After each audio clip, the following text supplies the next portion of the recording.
Di suatu tempat ada pasangan suami istri, mereka punya anak perempuan yang sudah dewasa, namun belum ada yang melamar. Bapak itu pun berdoa kepada Allah Subhanahu wa Ta'ala untuk kebaikan jodoh anaknya. Keesokan hari datanglah seseorang menutup pintu. Setelah dibuka, betapa terkejutnya mereka. Ternyata yang datang seekor harimau besar.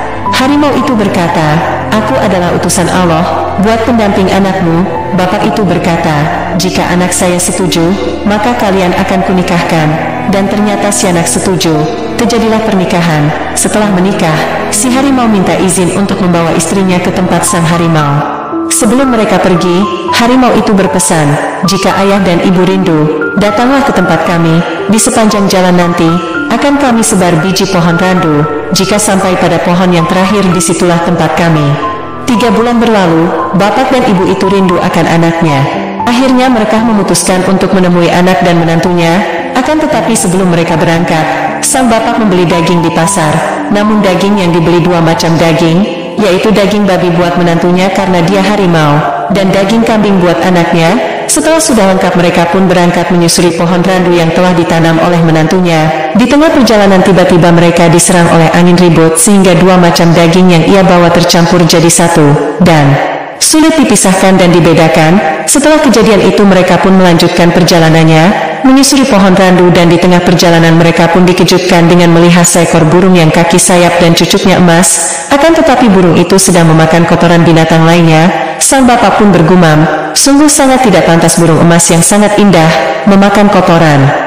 Di tengah perjalanan mereka pun dikejutkan lagi dengan melihat batu kerikil yang bisa berjalan menaiki bukit dan batu-batu besar berjalan menuruni bukit. Mereka pun melanjutkan perjalanannya, dan di tengah perjalanan ia melihat 2 sungai berdampingan, yang satu kelihatannya lebar dan dalam dan yang satu kelihatannya kecil dan dangkal.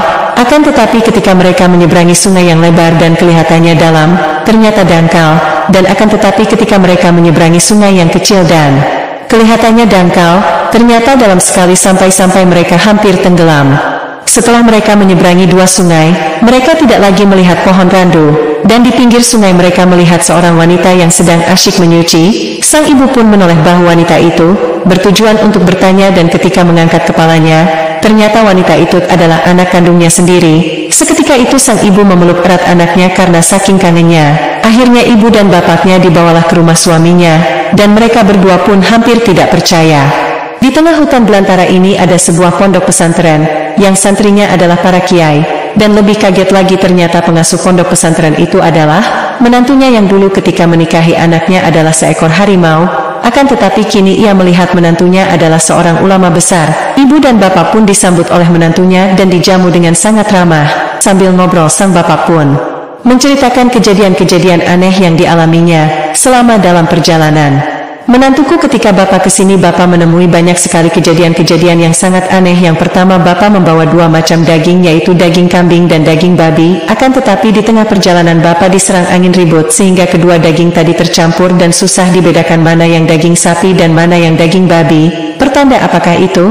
Sang menantu pun menjawab, "Itu adalah pertanda bahwa nanti pada zaman yang akan datang, perkara yang halal dan yang haram itu sulit untuk dibedakan, bahkan kadang tidak bisa dibedakan. Saya bertemu dengan seekor burung yang sayapnya kakinya cucuknya emas indah dan cantik, akan tetapi ia makan kotoran binatang lain. Itu pertanda apa?" Menantu pun menjawab, "Itu pertanda bahwa nanti pada zaman yang akan datang, banyak orang yang pakaiannya bagus-bagus bahkan berdasi, akan tetapi ia makannya dari uang yang tidak halal. Hasil menipu, korupsi dan mencuri, itu sama saja dengan memakan kotorannya manusia sendiri." Sang bapak pun menceritakan lagi, "Keempat, di perjalanan saya pun terkejut, melihat ada batu kerikil kecil-kecil, bisa berjalan menaiki bukit, sedangkan batu yang besar-besar berjalan menuruni bukit. Pertanda apakah itu?" Menantu pun menjawab, "Itu pertanda bahwa nanti di zaman yang akan datang, banyak orang-orang miskin tapi anaknya pintar-pintar, sehingga bisa menjadi orang besar. Akan tetapi banyak orang-orang kaya, anaknya bodoh-bodoh, tidak bisa menjunjung derajat orang tuanya, bahkan menurunkan derajat orang tuanya." Sang bapak pun menceritakan lagi, "Saya bertemu dengan pohon mangga yang buahnya matang-matang. Ia memanggil-manggil saya untuk memakan buahnya. Apakah itu artinya?" Menantu pun menjawab, "Itu artinya nanti itu banyak guru yang butuh sama murid, bukan murid yang butuh sama guru. Dan banyak orang yang mengklaim dirinya orang pintar, bukan masyarakat yang menjuluki dia pintar, tapi dia sendiri yang mengenalkan kalau dia pintar." Kemudian sang bapak menceritakan kejadian terakhirnya. Saya menemui dua sungai, yang satu lebar dan dalam, yang satunya kecil dan dangkal. Akan tetapi ketika saya seberangi sungai yang lebar, ternyata dangkal. Akan tetapi ketika aku menyeberangi sungai yang kecil, ternyata dalam, sehingga saya mau tenggelam. Apa itu artinya? Sang menantu pun menjawabnya, itu pertanda bahwa nanti pada zaman yang akan datang, banyak orang yang kelihatannya pintar, tapi ternyata ilmunya tak seberapa. Akan tetapi orang yang kelihatannya biasa-biasa saja, tapi ternyata ilmunya sangatlah dalam.